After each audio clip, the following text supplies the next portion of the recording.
Fox 56 News Chief Medical Contributor Dr. Ryan Stanton is with us in studio once again. This time for this segment, he's going to show us how to properly apply a tourniquet.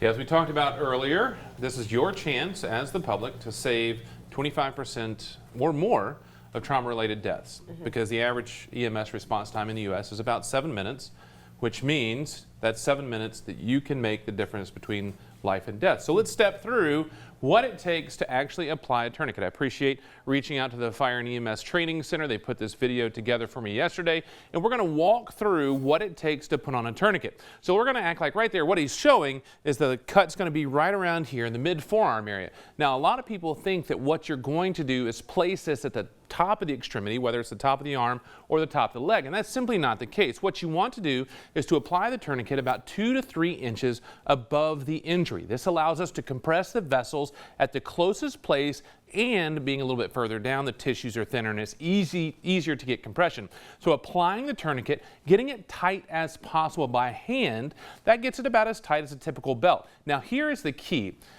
Most people don't understand the amount of pressure necessary to get the pressure to compress the arteries in the extremity. So using the bar itself to turn, twist, and tighten and get that pressure onto the extremity itself. So the key right there is that pressure, and it's going to be more until you start to see that the blood slows down, that it stops. You can, in many cases, especially if it's a larger extremity, the lower extremities, you may actually have to put 2 tourniquets in place to get appropriate pressure and even some pressure onto that. But the key is to temporize that bleeding and stop that bleeding until EMS professionals can get there, get the patient to the hospital, to the trauma center, and then that can be intervened even if it's in the emergency department or in the OR to take care of that. So my recommendation, every one of us out there in our vehicles, access to Narcan, access to a tourniquet, and you can absolutely save a life. So the 3 things: tourniquet, Narcan, hands-only CPR. Learn it. You don't need a medical degree of any type whatsoever, and you can actually be the hero and save a life. That's interesting. Yeah, it looks like I'm placing an Amazon order today. And they are easy to get. They're cheap. They're durable. They can be in your car. As I mentioned, that one right there stays right next to my door, ready to roll. Kind of reminds me of, when you were talking before about cars that get submerged in water, to have those things that allow you to punch out the glass.